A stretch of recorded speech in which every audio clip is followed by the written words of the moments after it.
Hi, this is Dr. Justin here, and today's talk is on migraines and what the common causes of migraines are.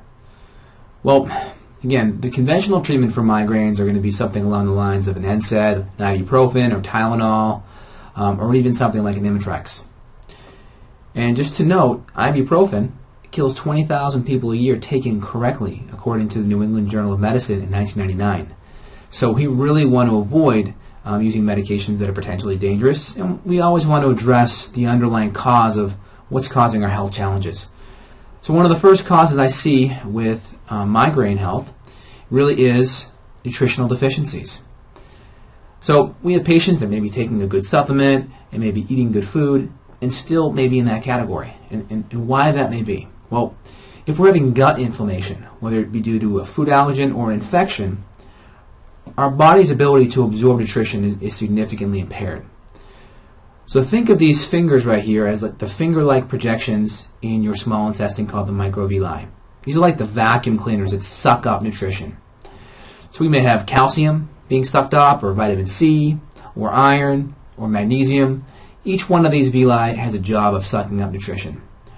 And the more infections we have in our gut, or the more inflammation, or the more food allergens we're exposed to, the more these villi shrink up, and the harder it is for us to actually absorb these nutrition and nutrients, even if we're on a good supplement, even if we're eating decent food outside of the food allergens. So again, the first things first, getting the infections out, getting the food allergens out is going to help improve our nutritional status. Second, artificial sweeteners. Sweeteners like aspartame and Splenda I've seen cause migraines in many different patients. So cutting aspartame out and cutting Splenda out are a really big help. Now if you're looking for a natural sweetener, stevia is a great option. I'm a big fan though of using the sweet leaf version, as other versions tend to have maltodextrin on the back, which is another artificial sweetener made from corn or grains.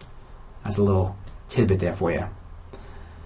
Next, structural abnormalities. So we find the joints in our neck, especially the first joint called the C1 or the atlas, they're designed to move. 90% of communication to the brain is actually through movement of the joint.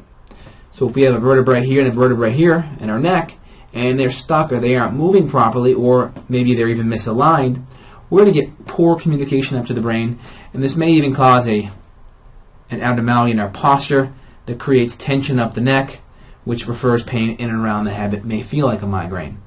So if we have poor joint alignment or even poor joint motion, this could potentially cause a migraine headache.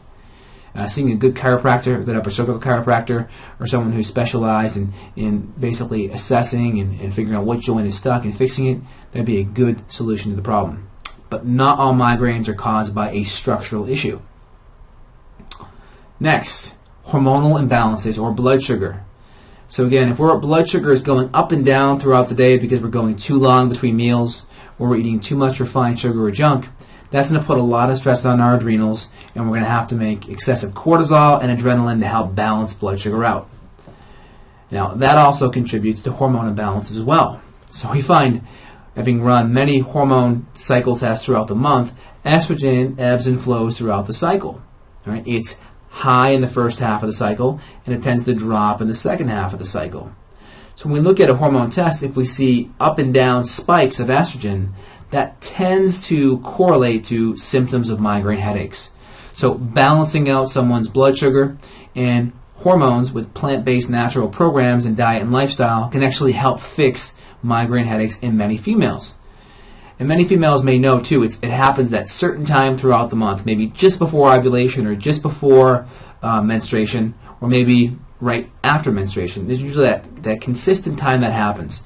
And if we see that, then we know it's a blood sugar, adrenal, female hormone kind of etiology. Next is gluten. There's an interesting study that came out by the American Journal of Gastroenterology showing that gluten-sensitive individuals who were on a gluten-free diet for a certain amount of time, they actually saw an increased amount of perfusion, blood flow, to the areas of the brain called the frontal cortex. Now the frontal cortex is actually responsible for personality, memory, kind of makes you who you are, makes us humans different than most other species because of that frontal cortex. So they found when going gluten-free, and going grain-free, that we actually were able to get better blood flow to the frontal cortex, and migraines were magically eradicated. So it's interesting. Imagine crossing your legs for a few hours, like so, and then running across a room. I mean, you'd probably trip and fall. Well, the same thing. If we're having poor blood flow to our brain because maybe we're eating pancakes for breakfast, pizza for lunch, and pasta for dinner, that's going to affect our blood flow to the brain and may starve our brain of oxygen and nutrition. And as a result, we may have a migraine headache. So cutting out gluten can be a really, really important step. So overall, we kind of gave everyone a couple of things to think about. Now, the cause of your migraine headache may not be the same as someone else's. So it's really important that you get assessed and figure out exactly what your cause is and work with someone that can help figure that out as well. For any questions, please feel free and call or email the office. And I hope you found this video very helpful. Thanks. Have a great day.